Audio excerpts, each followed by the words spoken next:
Hello everyone. तो previous lectures के अंदर हमने कवर किया था रेजोनेटिक स्ट्रक्चर्स की अगर स्टेबिलिटी हमें निकालनी है तो हम कैसे डिफाइन करेंगे।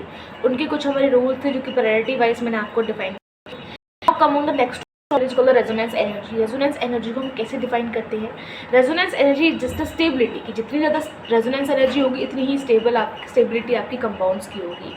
अब बात आती है कि how we define the stability of any structures. तो वो डिफाइन होती है आपकी जितने ज़्यादा रेजोनेटिक स्ट्रक्चर्स किसी भी कंपाउंड के बनते हैं that mean it's more stable it's and more resonating energy it's has. But लेकिन एक आपका तरीका आता है कि एक वर्ड आता है इक्विवेलेंट रेजोनेंस। इक्विवेलेंट रेजोनेंस क्या होती है कि अगर मान के चलो जब मैं किसी स्ट्रक्चर्स को रेजोनेंस बना रही हूँ और अगर मैं उसको थोड़ा उसका स्ट्रक्चर्स चेंज करूँ तो वो पहले वाले की तरह ही बिल्कुल सेम आ जाता है। There is no difference between them in the form of structures.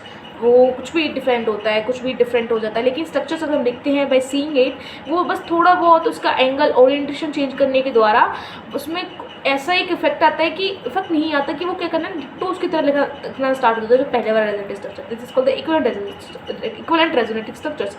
Even moving the electrons lone pairs in different directions, जब भी उसके जो स्ट्रक्चर्स आते हैं रेजोनेटिक स्ट्रक्चर वो सेम आना स्टार्ट कर देते हैं। This is called the equivalent resonating structures.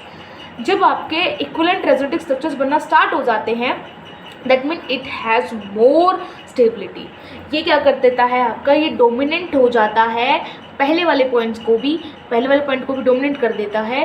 कैसे सप्रेस कर देता है कि अगर जितने हम कहते हैं कि भाई मान चलो किसी स्ट्रक्चर के किसी के 10 रेजोनेटिक स्ट्रक्चर्स हैं लेकिन वहीं पर एक दूसरा कंपाउंड है उसका बस एक इक्विवेलेंट रेजोनेटिक स्ट्रक्चर बन के आ रहा है that mean it is more stable than that compound which having 10 resonating structures. It mean it suppress that point.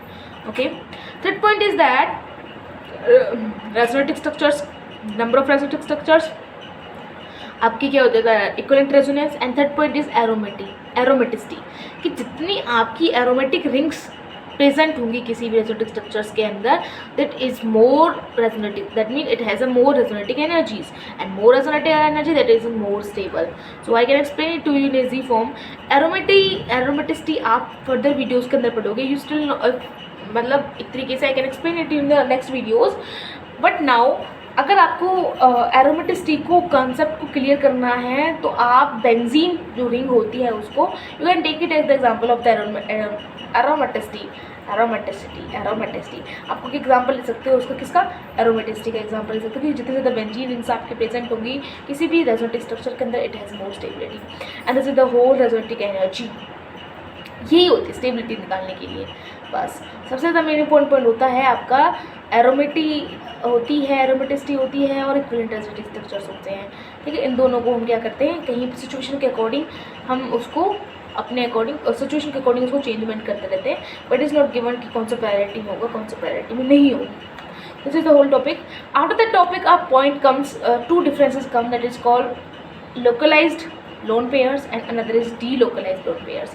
Localized lone pairs are those lone pairs which are fixed and do not go into the resonance and the vice versa of it into the delocalized lone pairs. अब localized lone pairs हम पढ़ते हैं जो कि क्या होते हैं, fix होते हैं। फिक्स मतलब आई can give you the example. एक एग्जांपल लेके चलते हैं। मान लो चलो आपके पास एक ऐसे करके यहाँ पे हाइड्रोजन है and it is attached to the oxygen which having the lone pairs and it is coming into and is making the double bond with something atom. Okay, वो क्या होगा आपका यहाँ पर लोन पेयर है, ऑक्सीजन के पास sigma bond है and pi bond, that mean it will do resonance here. But क्या होता है लोन पेयर जो होते हैं ऑक्सीजन को उसका बस एक ही लोन पेयर रेजोनेंस के अंदर जा पाता है, एक लोन पेयर नहीं जा पाता। It's means there are 2 lone pairs present of the oxygen but only the 1 lone pair go into the resonance. The lone pair that go into the resonance is called the localized lone pair and the lone pair that is not going into the resonance, not participating in the resonance, it's a delocalized lone pairs. समझ में आया कि क्या होता है? कुछ lone pairs हमारे ऐसे होते हैं कि वो प्रेजेंट तो होते हैं एटम्स के अंदर but is not going the resonance, this are known as the localised lone pairs. I can give you some examples of it and like अगर कोई भी नाइट्रोजन आपका डबल बॉन्डेड से एक साइड से डबल बॉन्डेड हो और उसके ऊपर क्या आ जाए, लोन पेयर आ जाए, समझो वो क्या हो जाए एक तरीके से आपका उस पर लोन पेयर्स एग्जिस्ट करें नाइट्रोजन के ऊपर और वो क्या हो, पाई बॉन्ड से बॉन्डेड हो एक साइड से। इट इज़ दैट कंडीशन कि जो नाइट्रोजन के जो लोन पेयर्स हैं वो कभी भी रेजोनेंस के अंदर नहीं जाएंगे। I can give you another example also of the oxygen that I have given you also. In the oxygen there are two lone pairs are present, but only the one lone pair go into the resonance. Another is bridge head.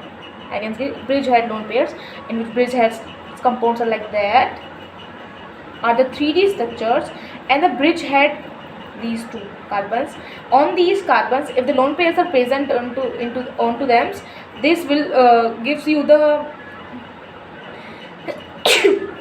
Simple explanation about the localised and pair कि वो resonance के अंदर नहीं जाएंगे, क्योंकि अगर lone pair आपके resonance के अंदर ले जाते हैं that mean there is a double bond form there, और वो जो कार्बन है जो कि हेड है ब्रिज हेड कार्बन है हो जाते हैं ऐसे हाइब्रिडाइज हो जाते हैं, जिसका आंसर बेड्स रूल आपको पता है वो हो जाता है, क्या कहते हैं, टूट जाता है, जिसका आंसर क्या होता है जो बेड्स रूल है आपको वो टूट जाएगा और लोन पेयर मतलब वो sp2 हाइब्रिडाइज हो जाएगा carbon. That's mean I can say it also we can also say that the bridge head carbon should not be have lone pairs over it.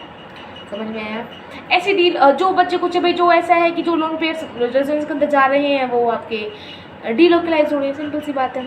ऐसे कुछ एग्जांपल्स आप पढ़ते जाओगे. It is not given you कि किस तरीके on the basis on what basis हम कि कैसे डिफाइन करें कि आपका लोकलाइज है डीलोकलाइज है, बट जैसे जैसे जैसे आपको नॉलेज होनी स्टार्ट हो जाती है then you can able to examine it कि कौन सा लोकलाइज है कौन सा डीलोकलाइज है. When it is not given in the proper in exams, I'm very sorry, in books, you just need to study higher level and you're getting into it with the easy way. Okay, that's all.